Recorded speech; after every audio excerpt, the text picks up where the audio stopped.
Hey y'all, welcome to part 6. In this video of the shop tour series, we're looking at some storage as well as how I have my 3D printer set up. Just an area of the store that area of the shop that I find is probably one of the funner places, even though you're not really doing anything in regards to other than just pressing play for the 3D printer. You just kick out some really cool and unique pieces that can pop up out of there. Had a lot of fun printing other designs that people have come up with, as well as designing some of our own stuff, especially for shop use pieces.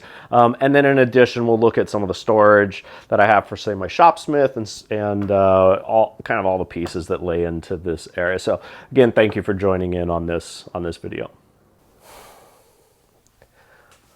All right, so my next space comes into here. So this falls onto the back side of my workbench, which you're seeing here. I actually had this recently, just packed with some kind of toolboxes and such, and I wanted to get things a little bit lower, which is also why I configured it this way. So my original build out plan was nowhere close, not even close to where I'm at right now. I had a whole other plan in place of where I was going after. My tooling was going. I was going to go after a company called Precision Matthews. After doing a lot of research, I felt that was going to give me my best bang for my buck. No affiliation, Precision Matthews. If you'd like to send me some equipment, would love to take it. But those pieces were ones that I originally intended to build out.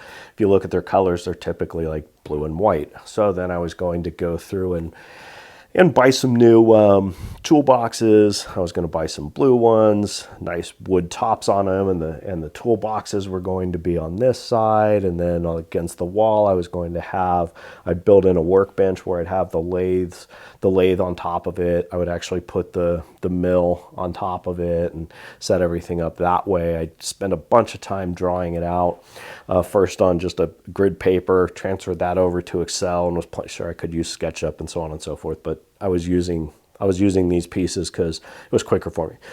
So I was doing that, and then from there, I would come out and start to lay it out and set it up, and it was interesting because it was a toolbox,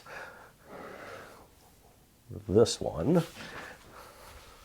that changed my entire layout on what I was going to do and the tools I was going to use. And so what that was my first toolbox. I had that 30 some odd years, first real toolbox, shall I say. So I've had that thing for like 30 years, and I don't normally get nostalgic on things. They're just stuff. If I don't use them, I get rid of them, type of thing. But as I started to be in a position where I would not use that, I don't know, I got tugged on, and I was like, oh, that's my toolbox. I can't get rid of that. But then I was like, it's not going to match my blue and white theme. And so it just ended up completely changing everything that I was doing. And instead of going with these brand new machines, I ended up deciding to go the other way around, which was to build it out with more vintage tooling. And the layout also changed just simply because of the fact that that's a tall toolbox. It has to be up against the wall. If I put it out here, which I could do, it created this really high wall, and I like to have it more open. So that's why this layout is the way it is, and the way I also cleared the stuff I had up here, because it was probably about this tall. I was losing my openness, where if I'm working back over there, I could still look out and it feels more open. It didn't feel like this crammed, condensed piece. So trying to utilize that space and also have it feel really, really good. So that worked out. I worked years of retail I now teach, and then prior to getting into teaching, I worked years of retail. I would lean on layout and design of this almost 100% to my years in retail, where you were trying to maximize space and functionality. So what do we have here? Aside from some storage up top, which I tried to bring it down to low things, just a decorative piece I picked up from a shop that was going out of business. He was making these super cool piece. I throw all my camera pieces in here.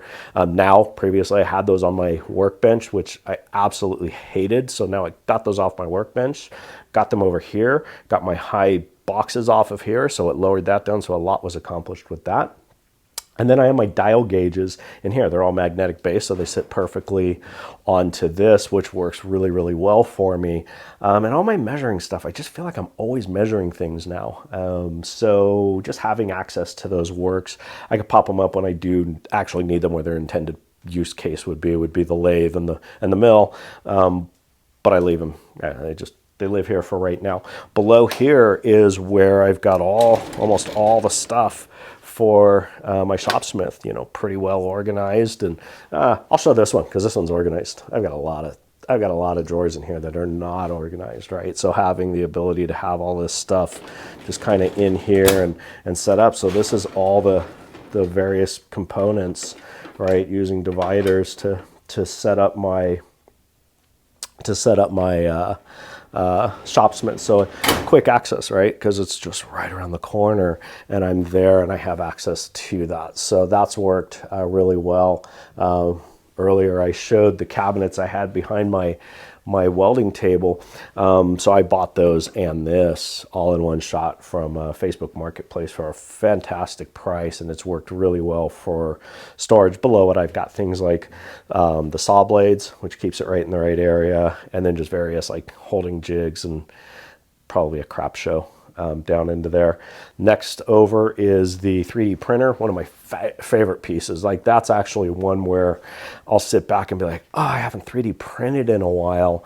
And I'll just go through a phase where I'm printing out various things. Some of them functional and usable, some of them just for the hell of it.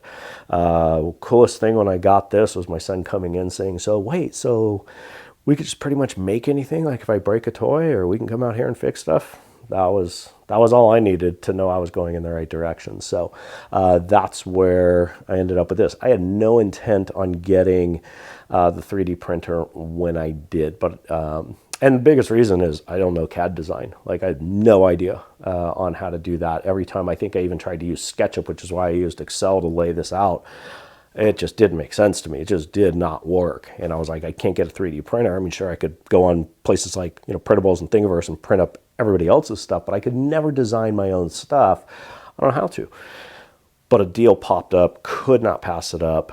So I ended up grabbing this. And then, one of the biggest reasons I also didn't want to buy it is I knew if I did get one, I was going to go down the rabbit hole of trying to learn CAD design. And I spent like 40 hours each week for the next 2 weeks learning how to use various tools to be able to design my own stuff and print. So that's worked really well because it taught me how to do that. And I'm still very fresh and new at doing CAD design, but I think it also serves as a segue that if I ever decide to go CNC on any of my other stuff, I'll have a backbone to work on some of that foundation through that CAD design and understanding its use.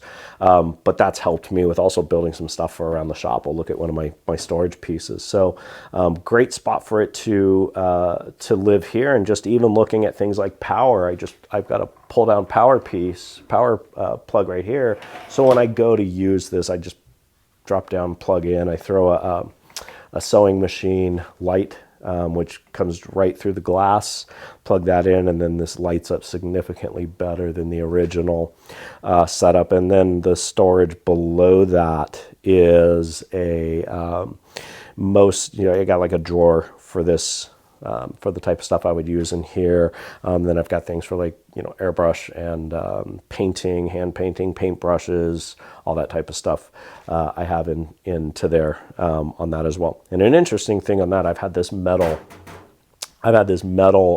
cabinet for over 30 years. Somehow, somewhere along the way, I picked it up, and I'd never seen another one. And then one popped up for $20 on Facebook Marketplace, and I was able to acquire that. And so it worked good because it matched pretty close to the other one, slight height different, but it's also worked well for the storage that exists into here, right? And then as we look over, we're looking at the side of a one of my toolboxes that holds some of the machining stuff, but then this also gives me just a quick landing spot as I'm working on. So if I'm working here, get you turned, if I'm working over in here, right, and I need to set something down, I can do so. This also works really well when I'm working in the machines, that I can use this also as another really good landing spot. So I've tried desperately not to fill that piece in. It's always my kind of my temp holding area within there. So this all functions super, super well. Having all these pieces here, it's one of those ones like I've actually not come up with a better design than what it is today, which is always a good piece, right? Because I'm the type that never just sits still with something. I'm always going to be like, what next? What next? How can we better this? Or just to change it because it's something new. I haven't had to do that. With a couple of these areas, I'm just really, really satisfied. But that's also because it took me 18 months to build it out, right? All right, all quick view on how we had the 3D printer set up, as well as the Shopsmith storage and some of the other supplies that I have in this space. A lot of use in this very, very small footprint. I appreciate y'all for tuning in, and I will see you on part 7 as we close this series out.